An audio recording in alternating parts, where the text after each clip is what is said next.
Well, good evening and welcome to Yada Yahweh Radio. Happy Shabbat to one and all. We have James, Kirk, and Larry here. How are you guys? Great. Doing good?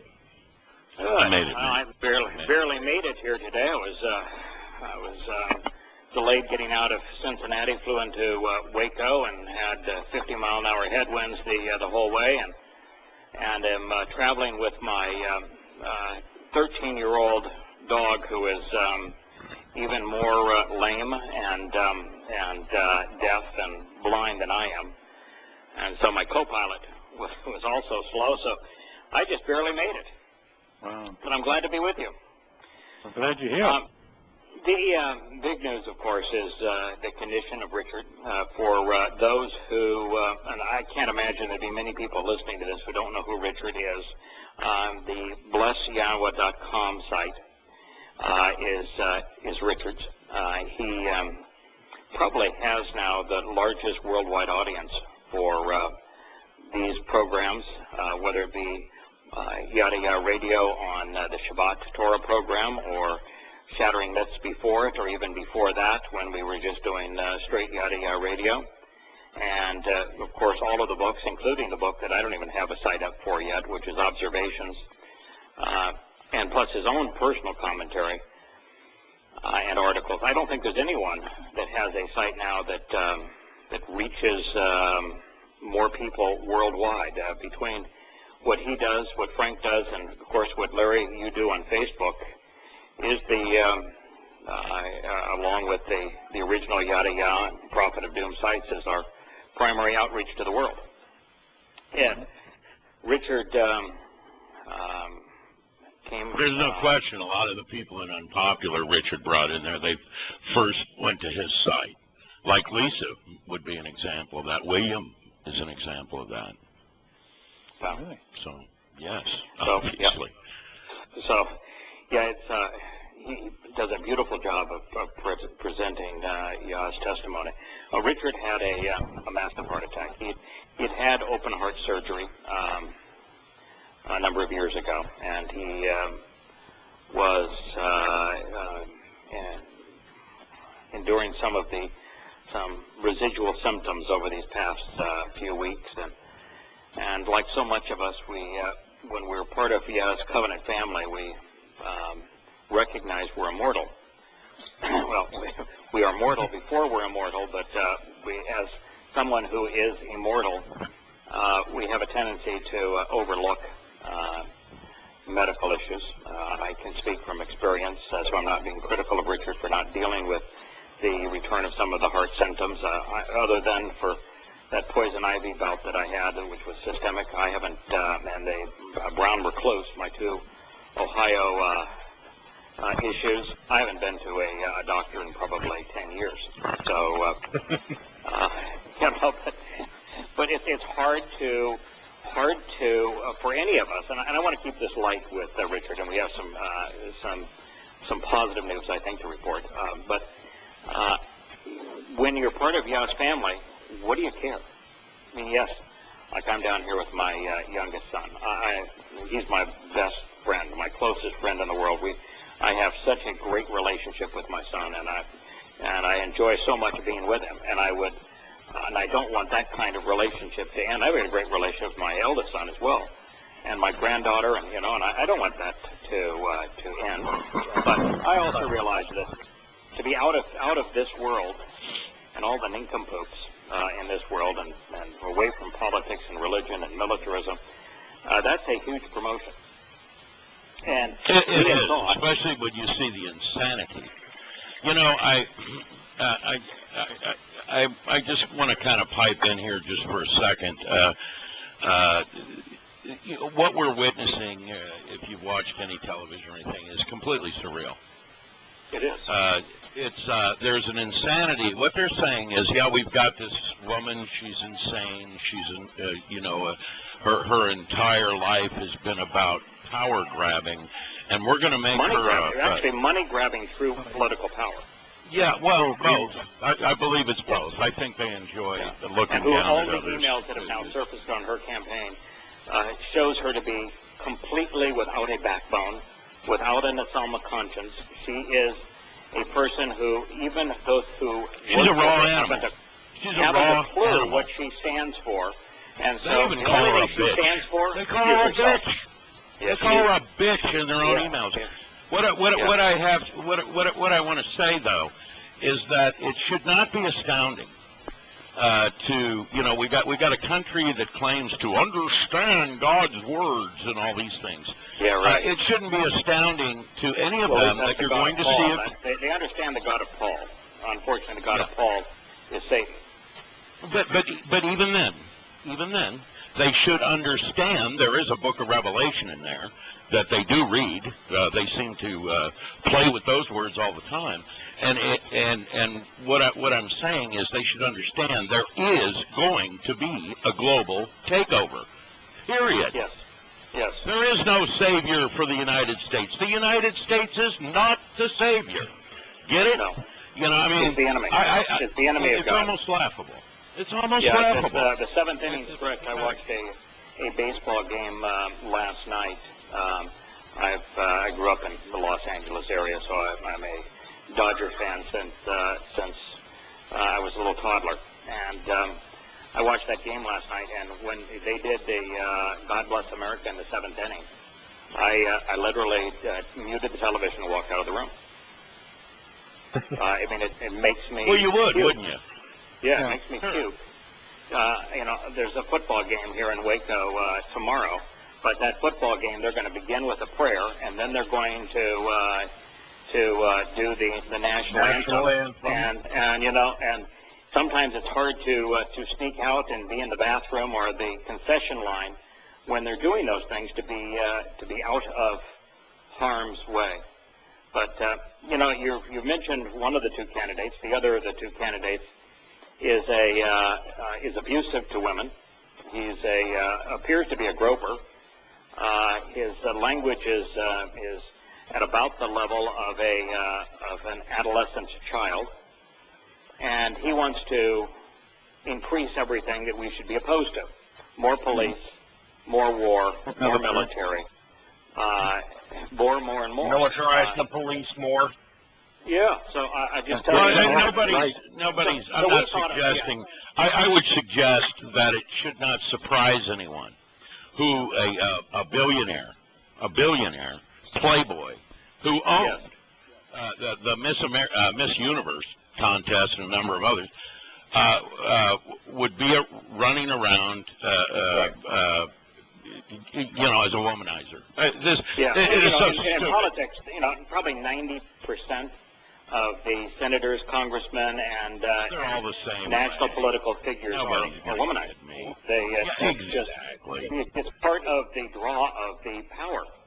And of course, the woman that's running, in all likelihood, she is a lesbian, and she defended her husband when her husband was doing a 21-year-old intern in the Oval Office, which I don't think you could do anything more despicable than that. Well, I mean, if you want to get to her character, she defended as an attorney a 41-year-old man that raped a 12-year-old girl into a coma for 5 days, and then laughed about it when she got him off, knowing full well he was guilty. They've got that on tape, too. But, if this is what we call a leader, and, of course, let's go back to Woodrow Wilson and say, okay, there's our leader. It hasn't. Let's stop this throwing people up. We thought our good friend Richard was on the precipice of checking out from all of this, and of course we'd all miss him dearly. Richard is one of the people I talk to via email the most, and he's an irascible sort. You and Richard and Larry both have the same threshold of tolerance for religious boobs, which is negative 100 on the 1 to 10 scale, and so I really like that. I am tickled pink by it. So anyway, Richard is just the personality type that we all love, and he's an advocate of Yah's word, and he is take no prisoners when it comes to religion and politics. And the cover letter on his Bless Yahowah site says as much. Now, he had a massive heart attack, and Christy, who has challenges of her own, performed CPR on him consistently until the EMTs arrived, which is remarkable. He wouldn't be alive even now had she not done so. Yeah, that would have been zero chance. Zero chance. And when he got to the hospital, he had swelling of the brain, and so they chilled his body to reduce the swelling and induced he had not regained consciousness, but they induced coma. And since that time, it appeared that he was having multiple organ failures through yesterday because he had fluids that were building up. He didn't even look like a person anymore. His brain, face, chest, lungs were filling with fluid, and that typically means that your kidneys and liver are not processing, that they have shut down. And those fluids not only are a huge detriment to healing, and they put massive pressure on your heart and artery system. When the organs are shutting down, those fluids contain poisons because the body is not processing them. And they tried dialysis, but unfortunately under dialysis, his blood pressure dropped, and they had to stop that. So, and I'm talking with, and I think a number of us have good friends that are physicians. My closest physician confidant is a covenant member. His name is Dr. Jeff Grill, one of the very first to become part of the covenant. He's now active in Frank's group. And, when you assess these things, he had pneumonia, he had internal infections, he was had edemas and fluid buildup, brain, chest, lungs. It was time to say our goodbyes. I mean, at that point, he's shutting down, and he's shutting down quickly, and they've not even had the opportunity to warm him back up, to have him regain consciousness, to continue dialysis on him, or to check for brain function. So, as a pragmatic individual, that at that point it's all but over. And, I'm going to tell you that I think this might be consistent with most of us. There are some where there is a difference, and I would not argue one way or the other on this. I'll tell you what my viewpoint is. I violated my own rule here. I almost never bother Yahowah with a mortal request. Yah knows when we're ailing. Yah knows what we would like. He knows when one of our friends and family are ailing. He knows the challenges of life, and I just figured that if those things can be, if he's going to intervene, which he very seldom does, because that would be interfering with free will, that he knows what we need long before we ask. There is no reason to ask. And that if it's something in terms of understanding of his word, that was kind of my last bastion of making requests to say, I'm stumped, I don't understand this, help me understand it. And then I realized, well, that's really a stupid thing to be asking for. Of course he wants me to understand it. Look at the words, try to figure it out. You're going to get inspiration if you are just devoted to the process. And it always works out that way. Well, several nights ago, I broke my own rule, and I really like Richard. I mean, his story is so inspirational to me for what he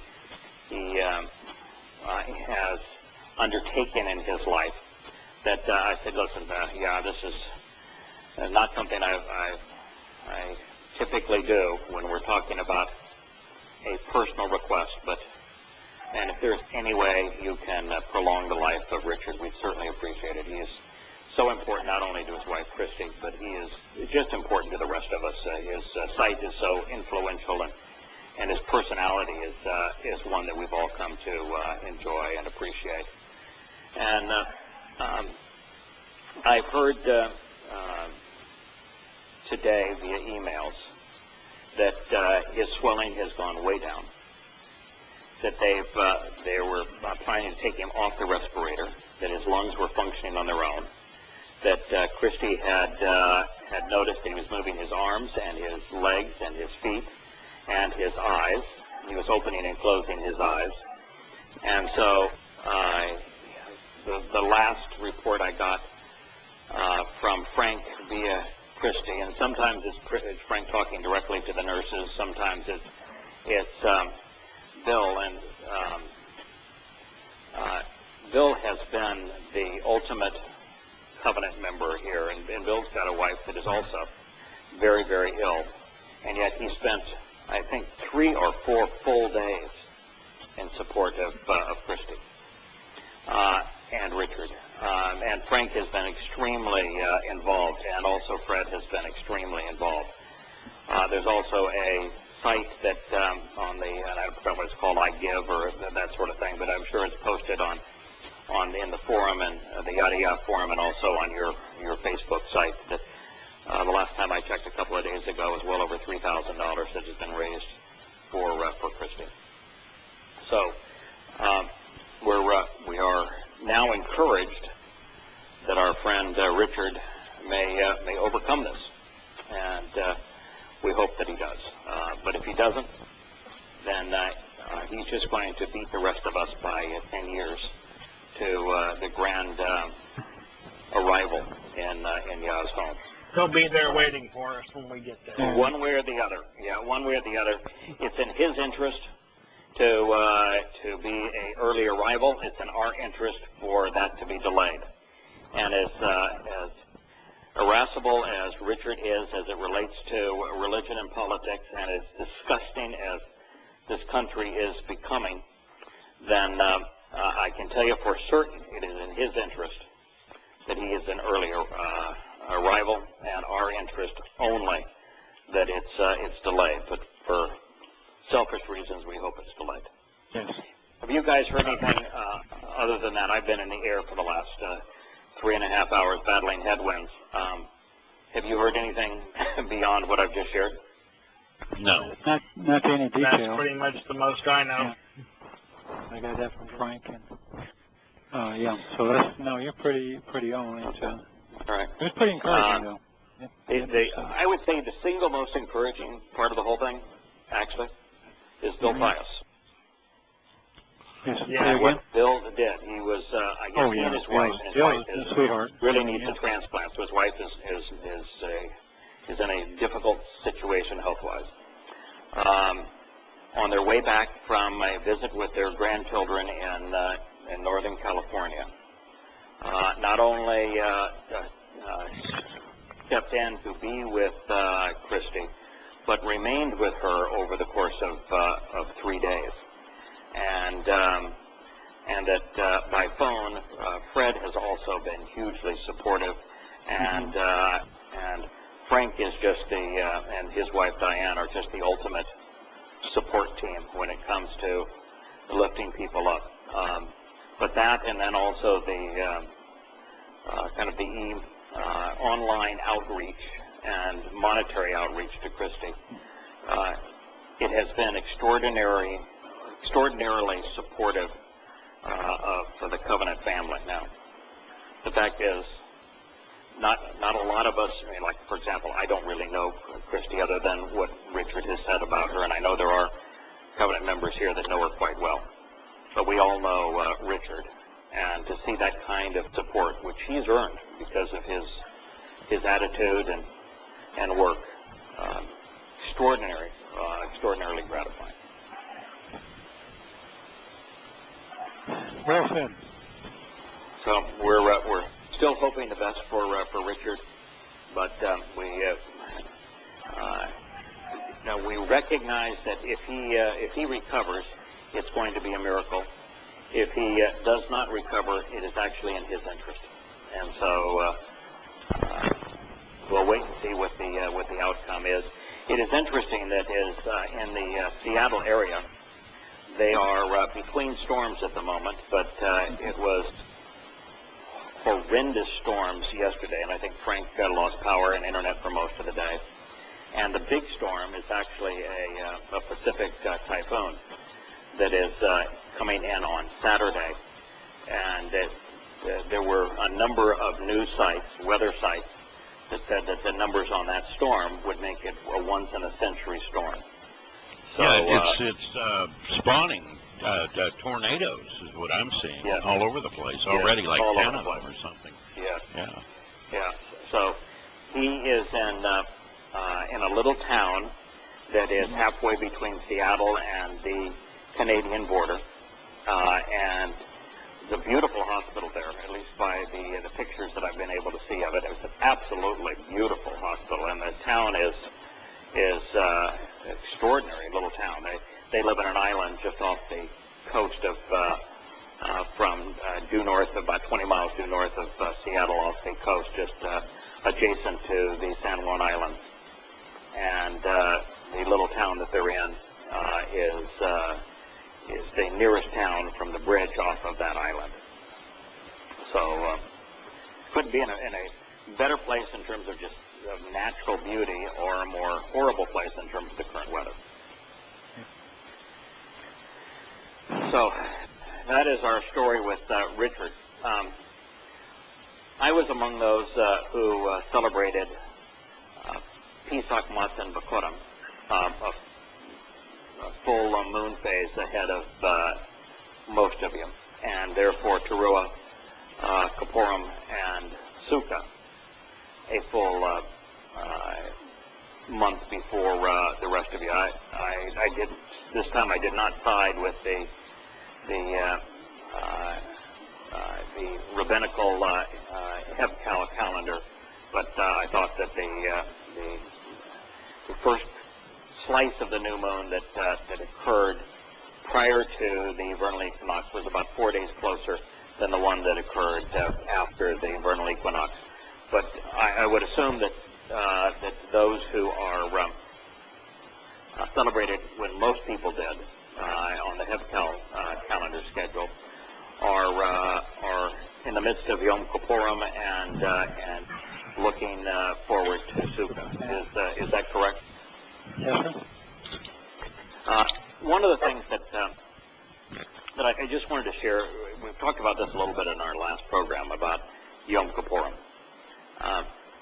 And I'm completely open here to alternative ideas. But what I really struggled with how in the world, after you become immortal, after you become perfected by Yah, after you are adopted and are born into his covenant family on B'Kurim, so Pesach, Matzah, and B'Kurim, after you're enriched and empowered as his son or daughter on Shavuot and enlightened thereon, and after you're commissioned to share that message on Teruah, how then can you be reconciled? Well, you don't. And I was saying, that just makes no sense to me. No. And it also made no sense to me that there would not be any mention of the meal for Kippurim. It's the day of reconciliations. So the very first thing that struck me is that Yom Kippurim is not a day of atonement. It's not a day of feeling sorry. It's not a day for afflicting one's soul. That the translation of Anah as afflict there is ludicrous. It's a day to answer and respond to the invitation and to draw near to the feminine manifestation of Yah's light. And Kippur speaks of reconciling a relationship. So that is a celebration. So of all of the days, the only event that could be a bigger celebration could possibly be Sukkah, which is camping out.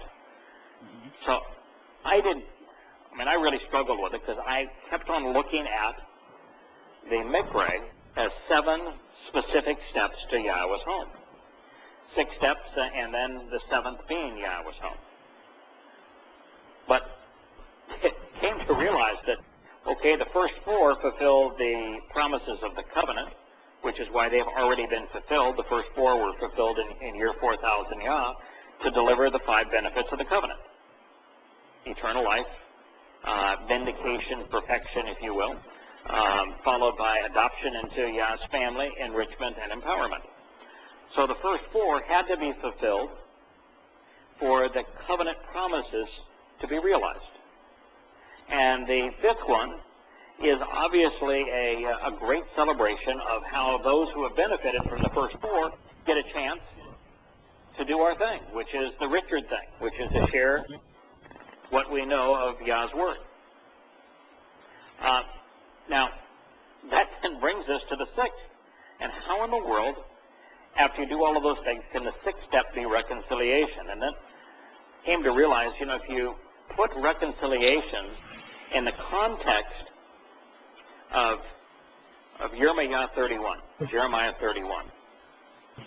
when Yahweh is going to reaffirm his covenant with Yisrael and with Yehudah, and he's going to return, and then he's going to make one difference in the covenant from the covenant as it existed with Abraham. And that one difference is, rather than having, and this is going to happen on Yom Kippur, rather than having the covenant be, the Torah being external, so we can choose to read it, to study it, to understand it, to act upon it, and to share it, and others can choose to ignore it or listen to it. Everyone who survives his return on Kippurim is going to have the covenant inside of them. God's going to literally write a perfect copy of his Torah inside of us. Now, I think on that day there'll be two different variations of the Torah, and we'll talk to that in a moment. But when you put all that together, you realize, isn't Kippurim then the fulfillment of the story of the prodigal son? Isn't it the children of Israel, the chosen people, finally coming home? And isn't the reason that it's in the order it is, that the purpose of us on Towrah is to proclaim the message so that there are children of Israel that come to know and accept Yahweh, that come to realize that their Jewish religion is counterproductive, that God hates it, that their Israeli politics are counterproductive, that God hates them. They need to let go of the IDF, the Israeli Defense Force, and let go of their government, and let go of their religion, and come to become actually Torah observant as opposed to Talmud observant. And that is the message that Yah proclaims, so it's the message that we're sharing. And so that there's a reason that it falls in this place, which is that it does not occur until year 6,000 Yah. So we're still 17 years away from its fulfillment. And then it struck me, well, the reason that there's no menu, stupid, is that look at the story of the prodigal son. Who provides the feast? The father. Daddy. The father. And so that's exactly what's going to occur. The father is going to return. He's going to supply the feast for his children who have reconciled their relationship with him, who have come home. He's going to provide the feast. That's why there's no instructions on what we're supposed to do. Oh, what to do. Yeah. So I celebrate Yom Kippurim as a celebration of the children of Israel, of Yah's chosen people, no longer being in rebellion and coming home to be with Yahweh. What do you all think? No, that's exactly. Makes sense to me. Yeah. And by the way, can you imagine what that's going to be like? You hear what UNESCO did yesterday? No, what? Oh, this is right up your alley, particularly my friend Larry. Did you catch anything on the news of UNESCO yesterday? What was that? Pretty amazing. Okay. UNESCO is the biggest. I think UNESCO is the single biggest arm of the United Nations. They put together a declaration that passed the committee, 26 votes in favor, 26 abstentions, and 6 noes. And what the declaration said is that the Jews have absolutely no claim to Jerusalem, and that there is no such thing as a Temple Mount. It's and they used only the Really? the Quranic term, as the noble sanctuary. That it is a Palestinian city, and that the Jews' claims to Jerusalem have no historical merit whatsoever, and they are the reason for terrorism. Well, you know, they can step up to the plate and say anything they want. The UN is their auspices. They just fall under the the Catholic Church anyway. That's just an arm of theirs. I think that the Roman Catholic Church would concur with that. The Pope certainly did. Well, they when he was named it. there, Bergoglio, and but they will certainly be a significant political, military arm, economic arm too, of the Torahless one. Netanyahu said, "It is amazing that people can be that delusional." Yeah, he just said, it is what little credibility UNESCO and the United Nations may have had, they totally squandered with such complete and utter disregard for history. Well, you know, I have Jewish friends that run different pages where they want to they put out good news. Look what we were the first to this rescue. Look, we're helping the world find a cancer cure. On and on and on. They do this stuff all day long. And basically what I say to them is that if people aren't aware of this, they've been living in a cave. You know, they're fighting an uphill battle.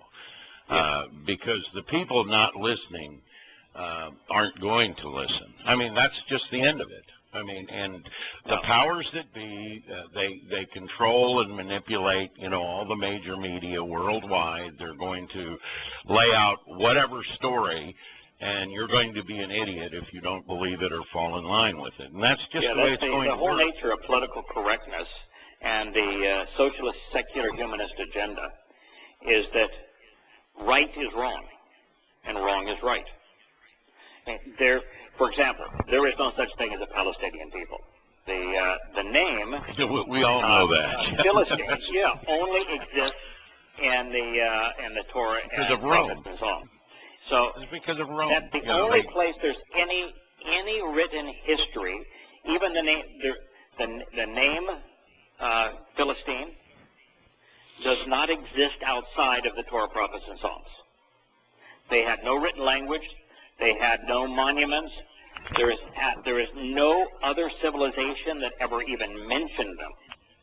So apart from the Torah, prophets, and Psalms, the Philistines don't even exist.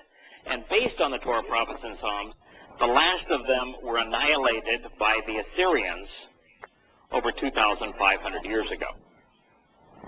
So for someone to call the land Palestine, when, by the way, the Philistia was only a very, very tiny segment surrounding the Gaza area, and that was it. And they haven't existed there. There have been no Philistines for 2,500 years, and they never were much of a country. And to call the entire Israel Palestine, and to say that there's such thing as a Palestinian people, you have to be so utterly stupid, so completely ignorant, as to be a danger to yourself. And then to go on and say that the Jews have no claim to the land. Look at, what happened in 133.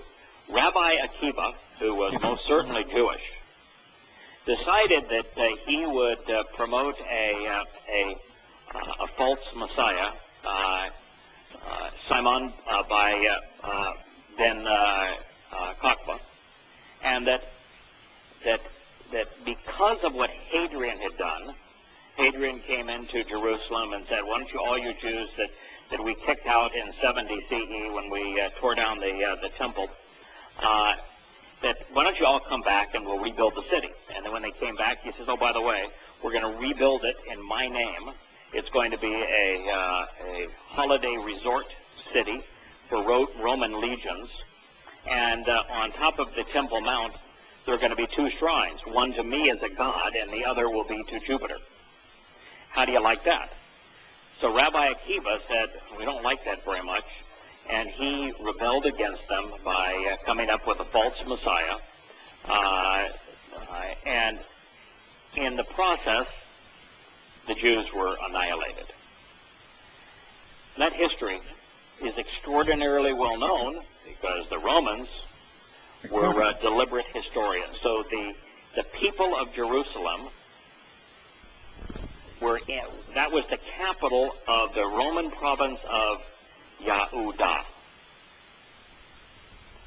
Yahudah is the actual name for the people that now are referred to as Jews.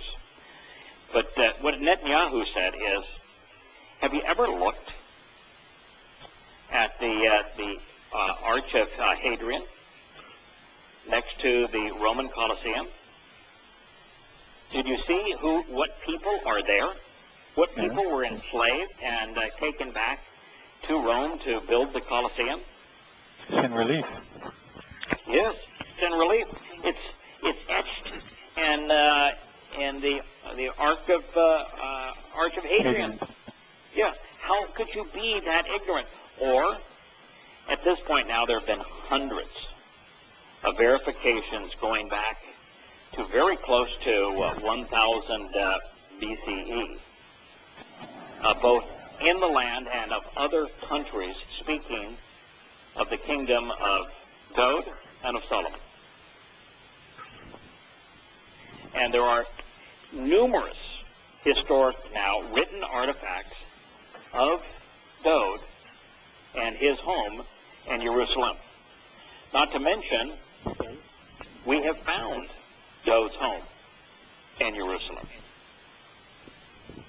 And the Temple Mount, all of the history of that is detailed from the time that Dowd moved there. And so the history of the association of Israel with Yahweh and with Yehudim is overwhelming. And yet man will deny it. Why? Because man hates God. They do. They absolutely do. Yeah. The only conclusion I can draw. Yeah, and the reason man hates God is because every religion has promoted the Lord as God, and the Lord is Satan. And of course, Satan despises Yahweh. And the theme of Islam, Allahu Akbar, Allah is greater, is Satan is greater than Yahweh.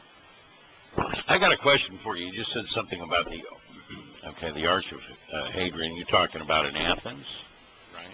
No, the Arch of Rome. The Arch of Hadrian is just outside of the Colosseum in Rome. Okay, that one. Okay. Yes, yeah. What Hadrian did is he built this massive arch. He used Jewish slaves to do it outside of the Colosseum because he not only wanted the world to know how vicious he was, but he wanted everyone to know how the Colosseum was built. Actually, it wasn't Hadrian. Hadrian, the Arch was of Titus when that would be the arch was erected shortly after 70 CE because they used the proceeds of the temple to build it and to build the Colosseum. And then Hadrian came along in 133 to 135 CE. So it was the double hit of the Roman. That's why, when you read Paul's letter to the Romans, the 13th chapter, where he says that all the governments, which of course to be the Roman government, he was writing to the Romans, only one, were inspired by God and we should submit to. And then it was less than 10 years thereafter that the Romans came in and destroyed Yahweh's temple and murdered tens of thousands of Yehudim. And then from 70 CE to 133, they came back with 3 legions, and essentially either enslaved, expelled, or murdered every Jew. Salted the That's land, the picture it. I thought you were talking about, the one with the menorah and all that, right? I mean, that's the that's one with the menorah and all of that is the one with, I think it would be Titus, as he and Vespasian, his father, destroyed the temple in 70 CE. That's right. It would be. Yeah, that's right. Yeah, the Titus. And Hadrian came 50 years later. Right. So, yes, the world is all going to turn against Israel, and the United States with it. In fact, the United States, while the United States gives lip service to Israel, the United States is the biggest enemy that Israel really has. And you might say, how is that possible? Well, we sell 25 times more weapons to Israel's Muslim enemies than we do to Israel. 25 times. So we are the primary nation equipping Israel's enemy. The weapons that will be deployed by the Magog alliance will be almost exclusively American. I don't know how they could all get to the Magog War unless American fleets take them there. I mean, you're talking about 150 million jihadists. Yeah, from a whole lot of different places. They're going to come into Israel through Tunisia and Libya and Egypt, and we have essentially destroyed Africa. The bombing of Libya turned Libya over to just a gang of Islamic jihadists, and our weapons were funneled through Qatar to the Libyans, and now it is the central gun-running nation of the world. So what we did there, and then we turned our back on Mubarak. Not that we should have been a friend of Mubarak. We should have just ignored all these countries, but we manipulated Mubarak out of power, manipulated the Muslim Brotherhood into power, and then oversaw the coup that made Egypt back into a dictatorship with under Sisi.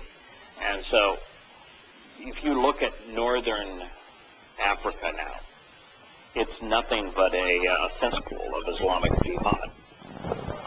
And then you look at what's happened with Turkey, and with Erdogan staging the coup. He had already moved Turkey to the point that it was essentially an Islamic theocracy. And then he staged his own coup to have absolute draconian power over Turkey. Like, for example, he was talking with the leader of, or at the leader of Iraq earlier this week. And he said that Iraq wants Turkey out of Iraq. The Turkish military is in Iraq so that they can destroy the Kurds. The idea of the Kurds having their own country in northern Iraq and northern Syria is, as racist as the Turks are, is such an anathema to them that they have invaded Syria and northern Iraq. And so the Iraqi leader said, "You got to get out of here." And he says, "You can't tell me what to do. I am not your equal. You are beneath me." And so he's positioned himself to be the ultimate caliph for the Islamic world. He does not recognize Abu Bakr al-Baghdadi because that's the role that he covets. And so you've got that country in the mess, and it's just a matter of time before Jordan succumbs to the jihadists. Syria now is just a hellhole. And even if they take back Aleppo, which they may finally do with the Russians bombing everybody under the sun, There's nothing there but rubble. I know. But there's nothing there but rubble. It was like Fallujah in Iraq. So the United States aided and abetted the taking of Fallujah away from the Islamic State. They did it by destroying the place. Nothing there but rubble now. That's why there's so many millions of Islamic refugees from these countries. So there is literally the only way that the government in Syria prevails is essentially by killing everybody. Right, and that might prevail, but they won't prevail because they'll probably be killed too. Because I can look at Yahweh's words and it says Damascus is uninhabitable. Oh yeah. So you know that. Well, we don't know if specifically the fate of Assad. God could care less about Assad. But I'm not talking about Assad. I'm talking about the city. I mean, but he the loses. city of Damascus. What are you going to do now? Damascus is going Head to of be no like city. Aleppo. You know, I mean, Right. think The city about of Damascus. You can take this to the bank. The city of Damascus is going to look like Homs and Fallujah and Aleppo. It will be a twisted or heap worse. of ruins. I think it'll look worse. It will be. The government of Syria, what little is left of it, is going to fail. You can be assured of that. And that after those two things happen, after the government of Syria fails and the city of Damascus becomes a twisted heap of ruins, then the United States is going to intervene and force Israel to give up the West Bank. And the way that the United States can force Israel's hand is because Israel has been compelled into buying very sophisticated American weapon systems like the F-35, which is an absolute boondoggle. That's a camel with wings. And the United States is so duplicitous that it has built into its weapon systems mechanisms that preclude them from operating should a nation not capitulate. The reason, for example, that the United States can force European countries to put sanctions on Russia, even though that is absolutely not in their interest and Russia hasn't done anything to deserve it, is because of the threat of having their military weapons no longer work. And today's governments cannot stay in power without militaries. Even the United States government, if you take away the military, it's not that the United States would not be invaded by a foreign country, but its despicable government would fall. And so they threaten these countries and say, unless you capitulate to our will, your weapons will no longer work, which means you'll lose your grip on power. And so the United States is going to force Europe, which was already ready to do this, and it itself is going to tell Israel, you will be defenseless, your weapons will no longer work, you will give up the West Bank. So whoever is president, it's likely to be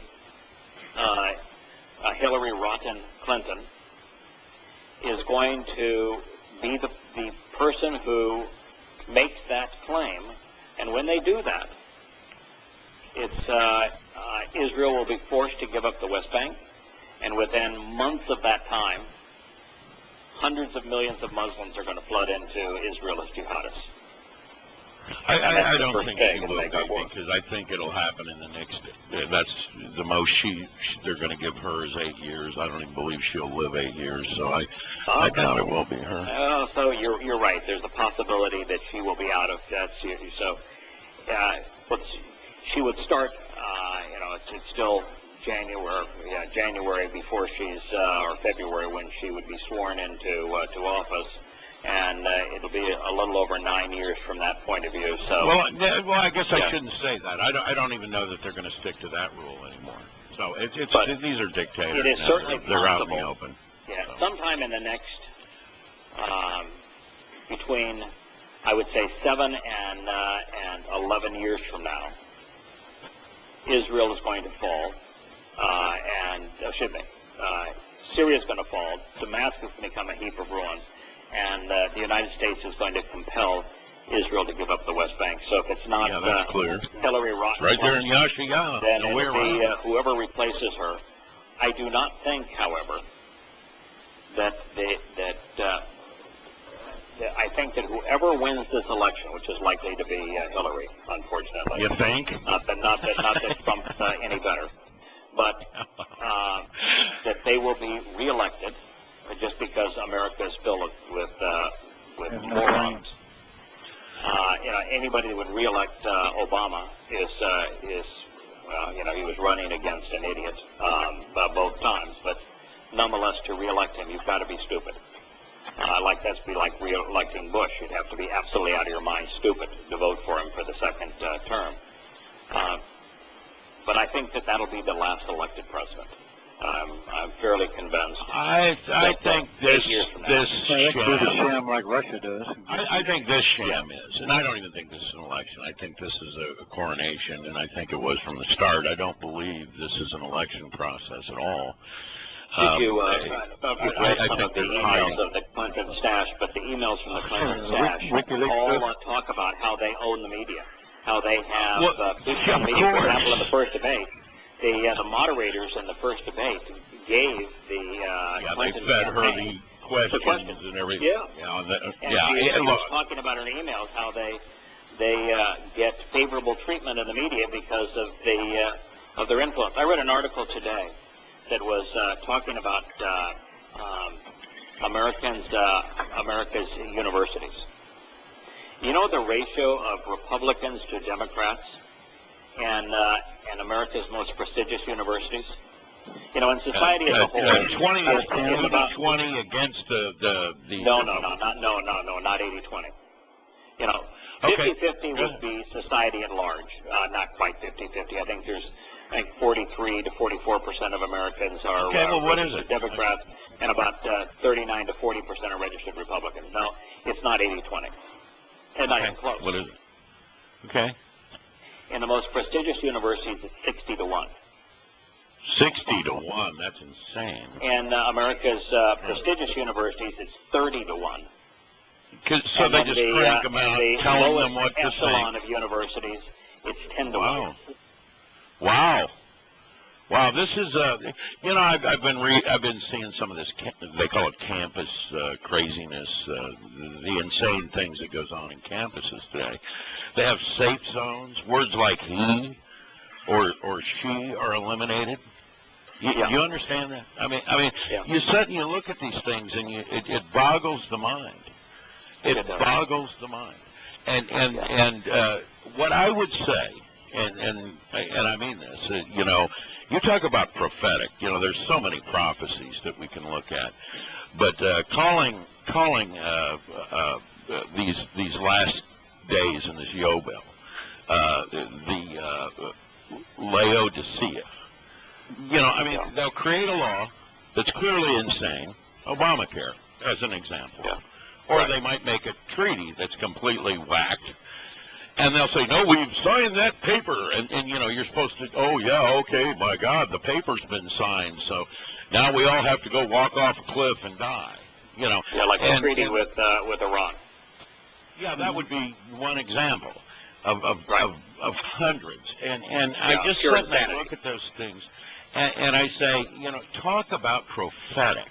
Who would have thought that the scribes, and these are the scribes, your academics and your, and I think the term you used, and I use it all the time now, you've heard me use political actors and media darlings. Right. That was you used that term, and it was just so beautiful. And that's what we've got. That's what we've got, and they're collectively Laodicea. That's who they are. Yeah, it's the same. By the way, the same ratios apply to the media. So you cannot be in the media, you cannot be in academia today unless you are politically correct, unless you are a socialist, secular humanist. You are not welcome in academia. You're not welcome in the media. So America is being indoctrinated by a homogenized group of individuals who are politically correct, social, secular humanists. And so we've entered a time where the only thing that is accepted is the lie. The truth is not only rejected, it's despised. Oh, yeah. How long do the Jews have, the Yehudim have before they'll have to be returning to Israel?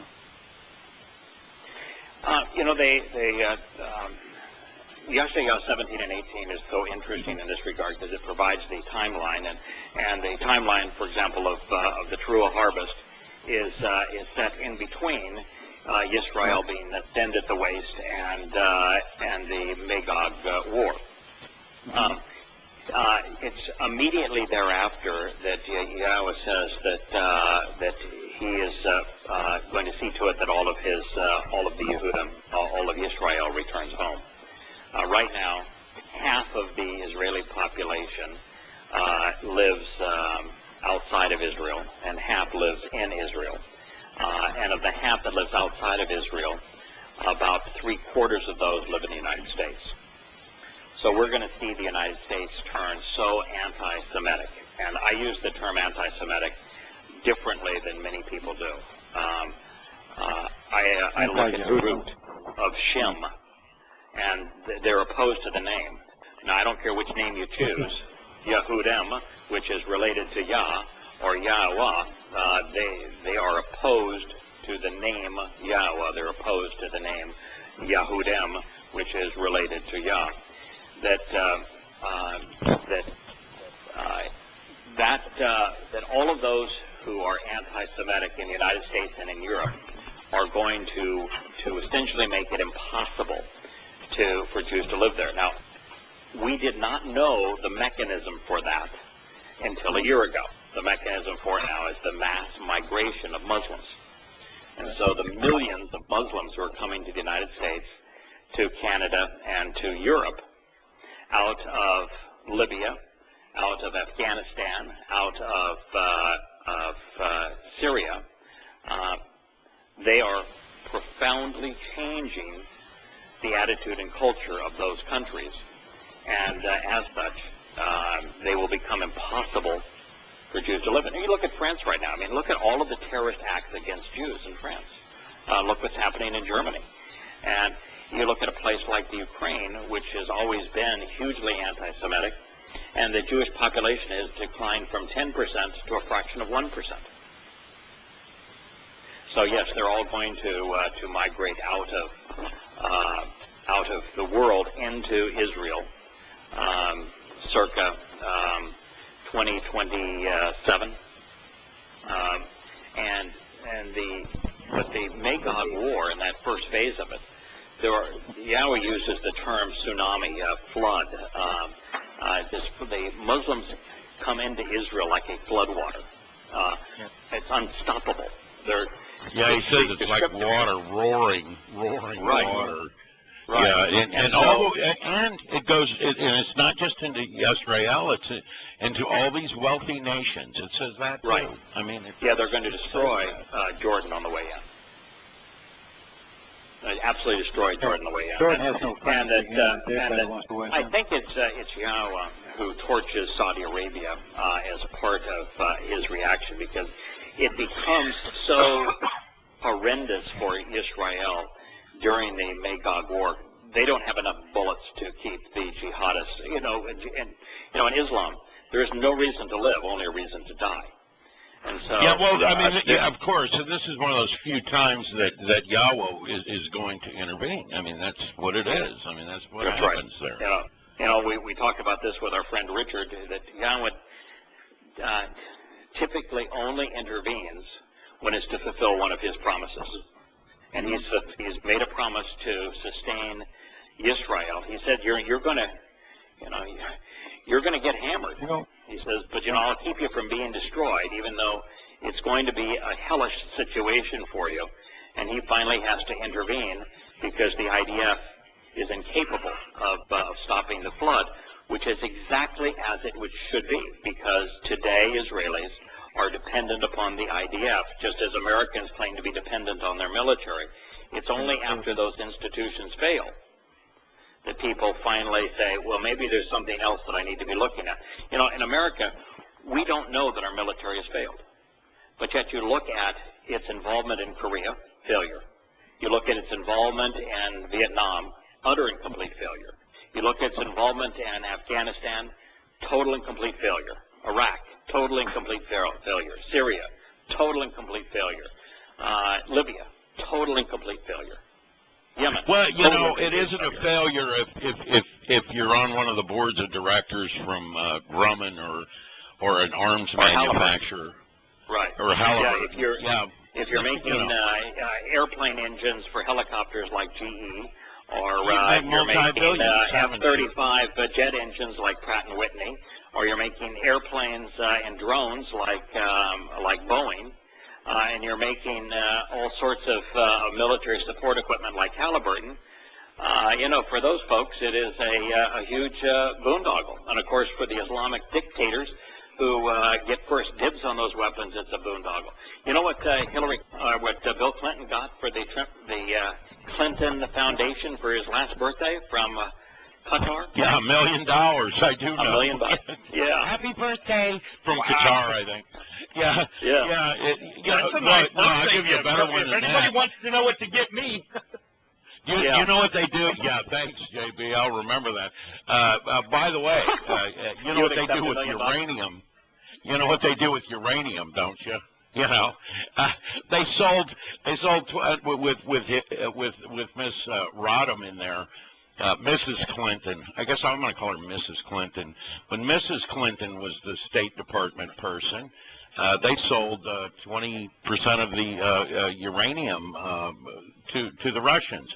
And guess what happened after that? Take a wild stab. Bill went over and gave speeches and made tens of millions of dollars. Yeah, oh yeah. That's who these people are. They're insane. They're just straight up insane. And by the way, the people that wave their flags for them, they're stupid. And they love it. He said right in the WikiLeaks, they like a citizenry that's asleep. And that's what you got, The Walking Dead. The Walking Dead. Yeah, it's, once again, WikiLeaks has been a godsend for America. They have laid the politicians bare, and their only reaction of the politicians to fool their ignorant masses is to say, well, WikiLeaks is working with Russia, and Russia wants to control the U.S. election. So this is all Russia. Well, then why did you sell them 20% of your uranium? If they're so evil, why did you sell them 20% of your uranium? And why is it that the Clinton Foundation got enriched by, it's my understanding, $145 million over that deal? $145 million. That was one big hit right there. It is so repulsive. And that woman is going to become President of the United States. Oh, well, yes, she's installed. By the way, Kane is going to become President of the United States. Those in the medical community, he's a Jesuit. Recognize. Yeah, she's very ill. Oh, that's why I said she's not going to make 8 years. I've read some stuff on that. She's got serious problems, and you know, I think what she's doing is getting a lot of blood transfusions to keep her walking around right now. That will pump you up for a little while, you know. So, yeah. I have a tendency to believe that and by the way, I watched that debate, that vice presidential debate, and he just looked like. Have you heard about these evil clowns running around? You know, the scary clowns that are. They should have painted the damn guy. He was so perfect for the part. He was bizarre. Yeah. I mean, he's just a very bizarre man, and he was a Jesuit missionary. And what that means to me is he's liking little boys. Yeah. Oh, yeah. Yeah. That both vice president candidates are over the top religious. One Catholic, one evangelical. Well, you know what? A guy who was a Jesuit missionary, that's like saying I'm a monster. I mean, that's what that's about. Yeah, that's it truly is. I mean, according to Yahowah, and you know, if so long as our conclusions are the same as his, we can't go wrong. According to Yahowah, the most despicable organization in all of human history is the Roman Catholic Church, and he says it in no uncertain terms. And Daniel, he explains the history of the world, and he talks about specifically what grows out of imperial Rome, and that how the organization that would trample the world, that grew out of imperial Rome, was the single most diabolical organization in human history. And there's only one candidate. It's the Roman Catholic Church. Well, you know, he also talks about Pergamos and Pergamena. You might want to explain that to the people here. I mean, you know, that was your parchment. Remember once, a few years back, I kept saying parchment, you said papyrus. And I said, well, yeah, absolutely, that's right. I don't know why I was saying that, but you know, the whole Latin Vulgate, which they used to conquer most of the world, was written on what? Animal parchment, which is Pergamena. That's the Latin Vulgate right there, and he calls Pergamos the what? The very seat of Ha-Satan. I mean, that's it. And there's no way around it. The Christian New Testament is a horrible, horrible document. It is, 50% of it was written by Paul, who is the plague of death. He is Satan's emissary. And then you had two enormous collections of writings by his attaché, Luke and Acts. And then the book of Hebrews, which was written by one of Paul's cronies. And it's diabolical. There's nothing ever written that has served Satan's interest as much as the Christian New Testament. And of course, that was the primary thing that the Vulgate tried to promote. The Vulgate was initially just a translation of the Greek New Testament from Greek to Latin into a uniform version of Latin, where they simply did the same thing they'd done with the Quran. There were so many conflicting texts in both Greek and Latin that the text had lost all of its credibility, and the only way to give it credibility is to destroy everything but one, and say this one is perfect, and which is a blend of all of the lies, of all of the corruptions, and then to toss away all of the others. And that's what the Latin Vulgate ultimately did. And it, from the Roman Catholic perspective, Latin was their Jesus sitting there on the cross between the two thieves, which were Hebrew and Greek. And that's Catholic doctrine.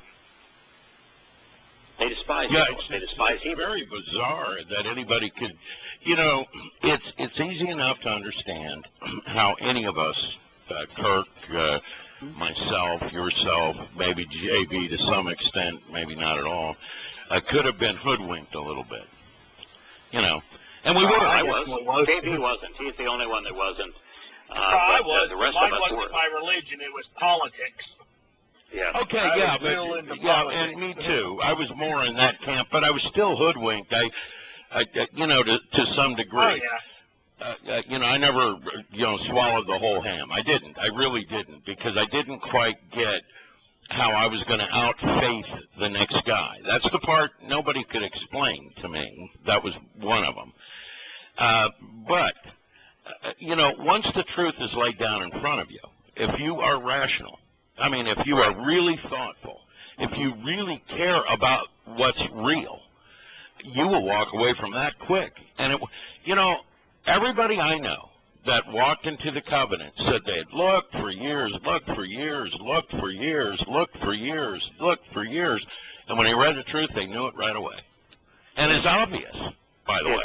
In fact, it's universal, and the more we get to hear from covenant members, it's the exact same story for every one of us. Every one of us was either hoodwinked by academia, politics, patriotism, or religion. Mm-hmm. And that every single one of us had come to question those things. We just knew there was aspects of them that made no sense, that appeared to be contradictory and counterproductive. And then somehow, each of us in a different way, we were first introduced to Yahweh's testimony. And it absolutely, unequivocally resonated. Mm-hmm. And you read it, and the more you're exposed to it, the more it resonates. The more it's as you would have always expected God to have been, and each day that you're exposed to it, you gradually let go of the religious, political, patriotic, academic lies and embrace the truth. And it is so comforting. It's like, our friend Richard came very close to death.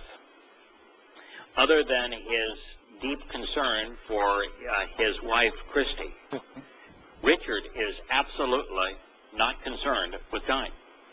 No, he probably would have checked out, honestly, if it wasn't No, for absolutely. that. Honestly? I have absolutely no concern of dying. That's kind of why I felt so comfortable doing all of this. And I don't care if I die. Hurry me on my way. See if I care. I have a feeling. I have a feeling that many of us are on the radar. I really do. And I could be wrong about that, but I believe that. And I think that with them turning the internet, by the way, over to an international authority here just a couple of days ago, I have a feeling time before we're done. Yeah, they're going to shut us down pretty Right. much. Right. It doesn't serve them for people to have information. I didn't want to be at the top of that radar hit list. Well, I don't mind, what they're going to do to me, but there was so much more to learn and to share about Yahowah that I wanted to be able to stay around. Hello? Nope. I Hello? think we lost Craig. I think Craig The is switchboard angry. says he just dropped. I think Someone Craig must got have got angry to him. with you, Kirk. That's That's what I probably what think. it was. He just dropped you. Well, that was it's an astounding, where we all trying find to make a ourselves. point by being cut off right at the time we were talking about being cut off. Yeah, they targeted him right now. You can come back online now, boss. Let's go. Well, you know what I think. That was I where really the sniper's bullet hit. Sniper's bullet, no less. Wow. I know. No, it ain't gonna happen that quick or that easy. Not now. We still have a lot of work to do. But I sit there and I look at what's going on in this world, and I don't know about you guys, but from where I sit, what I've witnessed over the last 25 years is, on a global stage, is surreal. Yeah. It's absolutely insane. I haven't been watching the news as much as normal because it's just so bizarre and so stupid. I just want to throw something at the TV or the screen. Yeah, it's that bizarre. Look, I mean, it's just, I can't believe you can be that dead. I go out of my way to avoid it now. Yeah. But there was a couple of things this week that were just, I couldn't believe. They came out with a report where some government agent, I don't know, FBI, CIA or something, they released the information that they had spent $500 million to make terrorist videos. Now, I'll tell you why you do that. Immediately I thought, well, if you turn on Shudder and Miss on the second hour of Friday evening every day, or Friday during the day in Eastern time, you would have found that IQ and Yada would expose these things like, in a matter of seconds. They'd look at it one time saying, okay, this can't be because this is not the way they do it, this is not the way, and on and on and on and on and on. So they knew they were fake, and nobody cared. And the government kept saying, yes, they are, yes, they're real, they're real, they're real. Nonsense, they weren't. And then with all the WikiLeaks stuff, a little bit that's filtered through my unavoidable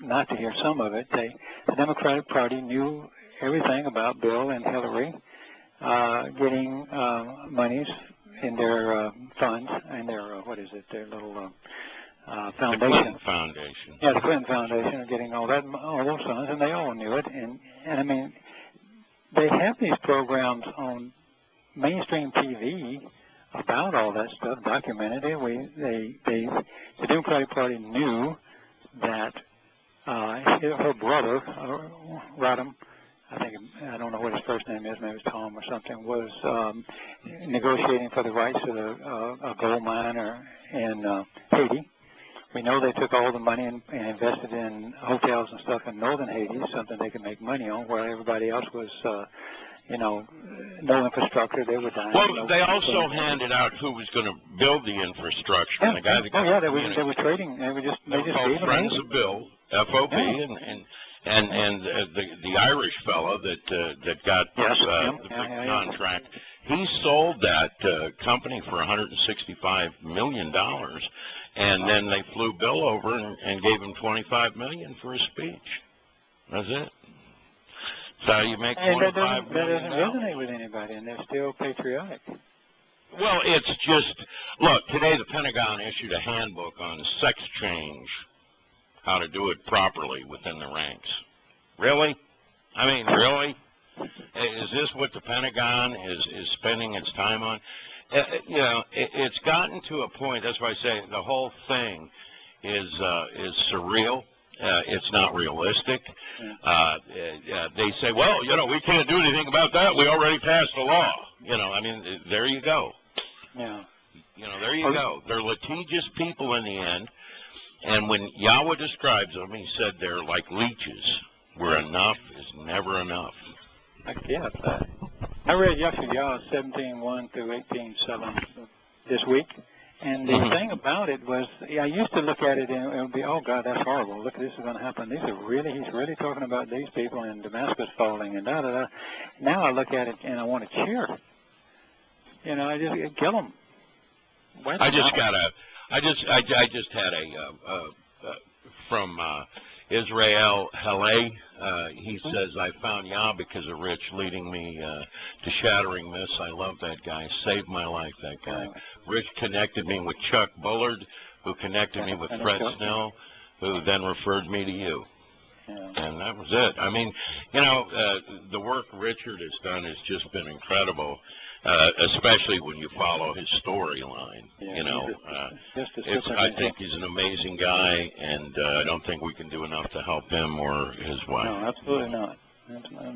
So I just wanted to point that out. And I'm sorry that Craig got cut off there because we were sort of sitting here in the midst of. Yeah, he said his phone died. One of the things died on him.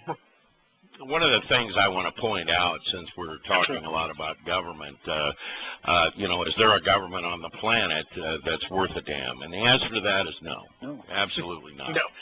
And you look at Yahowah, among other things, and because you just brought it up, and this is 2:5 through 2:9, and what he says is the house of Yahowah chose to walk this way because then we choose to walk this way. Then we can genuinely and continually journey throughout space and time of our own volition in the light of Yahweh, except your people have rejected and abandoned the house and the family of Yaakov, because you are full of the ways of Eastern iniquity and fortune tellers and magicians and those who practice sorcery by attempting to communicate with the dead souls, demonic spirits like the Palishte, Philistines, the foreign foes who invade the promised land, invoking fear by terrorizing, and with the offspring of foreigners.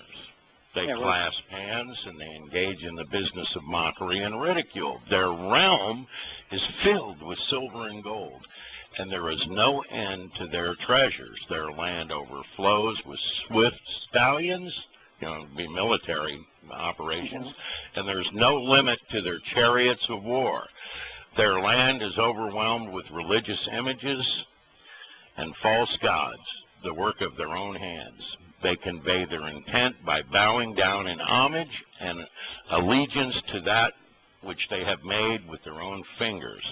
So humankind bows down in submission and fear. Each and almost every individual is humiliated and humbled. So do not accept them, support them, endure them, or respect them. And that's where we sit. Yeah. There it is. I mean, there's no way around it.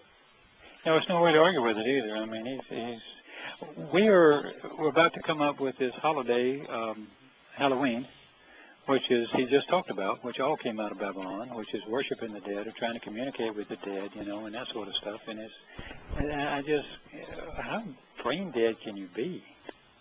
Well, you know, when you run around and you say, well, you know, I believe in God, I believe in the God of Israel and all this stuff, and you walk around with a book that clear, you know, I mean, this is what it states. Yeah.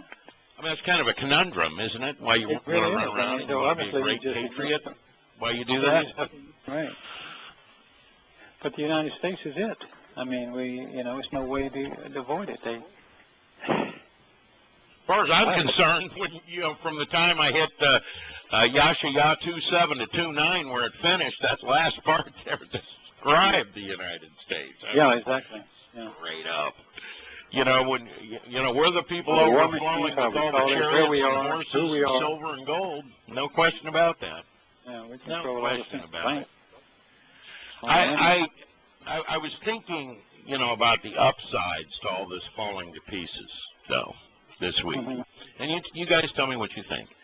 Okay. And I thought part of the beauty of it all falling apart will be the egg on the faces of the academics and the media darlings.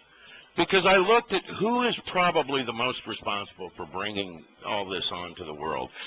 And as I was watching them this week, and I thought, it's the media darlings. You know, and by the way, most of them on the upper end of this thing are former lawyers. You know that, right? I mean, many of them have law degrees. And you sit there and you watch this stuff and you go, you know, if anybody deserves it, they do. Yeah. Well, you know, the whole scheme of way back, if you go back to, I know we've talked about this before, but the scheme, it went back to the philosophy that was adopted by Cecil Rhodes, who went to Africa primarily to make enough money to make all that come true. The whole goal behind the getting them to come on a Rhodes Scholarship was to bring all of these people and quickly build them all into one world government run by the English.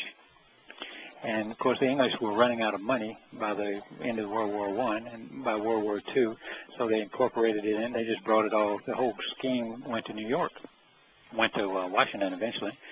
And these people were pretty much, their whole game was to indoctrinate through the universities, bringing them to Cambridge, to Oxford rather, Cambridge University, so they would indoctrinate them. You know, Gandhi was a scholarship that way. He graduated from Oxford. Oh yeah, and he was a tremendous guy. There's a guy the world, you know, they quote him as if he was a god. Now here's a guy that left his wife for a guy, his weightlifting coach, and managed to get 2 million people killed while he established the Islamic State of Pakistan. Pakistan. Now there's somebody that's a great man. Yeah, but they all brought there. So I mean, I don't think most people realize how much the university systems. You know, because we preach this: go to school, go get your degrees, da da da da. You know, knowledge is king. You know, everything is good if you get higher and higher education. And the whole system was rigged from the start. And now it really has come to fruition. It's just we're the dumbest people I've ever seen. They've absolutely done it, and I have to tell you, when they go down, and their relatives go down, and all the people they enrich go down, it'll be a beautiful day, and they will go down. In the not too distant future, they're going to find out that everything that they advanced, which was a lie, and everybody knows it's a lie now, by the way. Yeah, they just.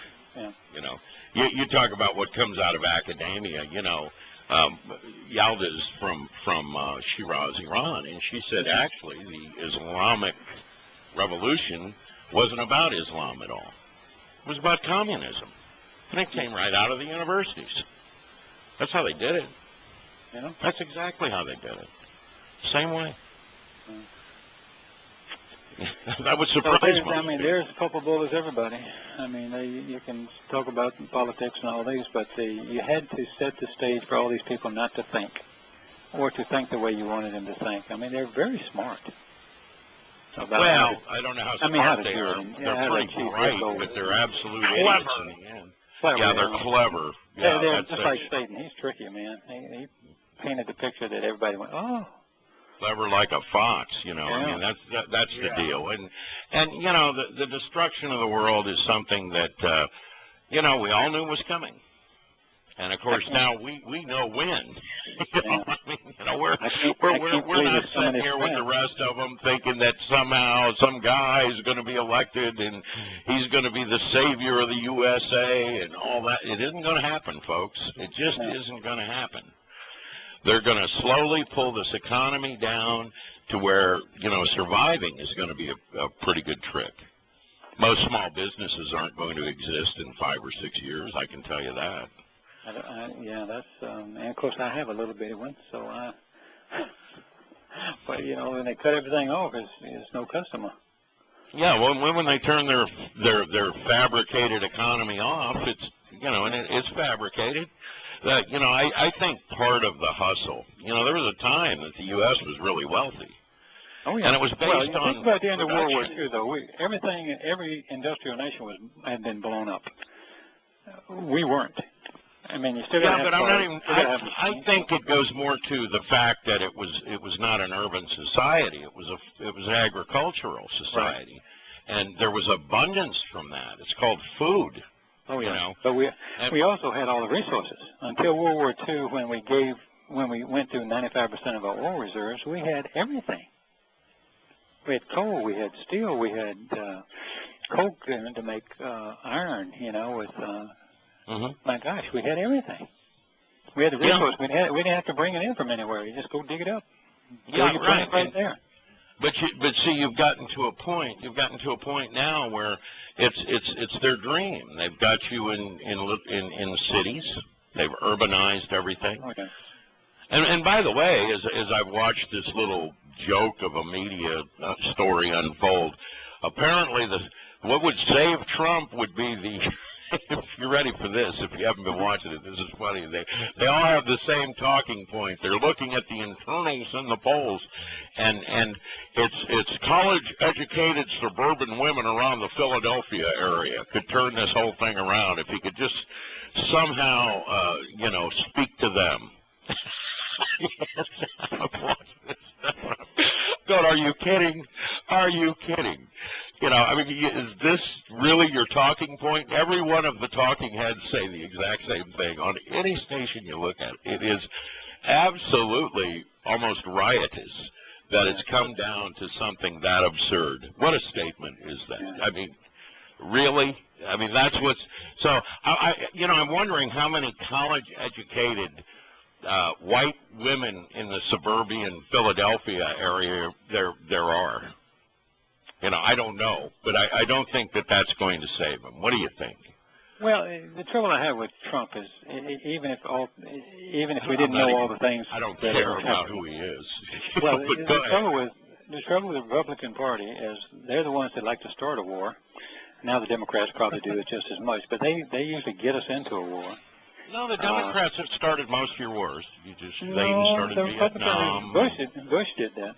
You're talking about lately. I'm talking about lately, Vietnam. I'm talking about World War II. I'm talking about World War I. I'm talking about the major wars Democrats started. I mean, that's just a fact. Yeah, that's true. That's true because of Roosevelt and everything. But still, yeah, what the Republicans decided to do is that they would hook their wagon up to the military-industrial complex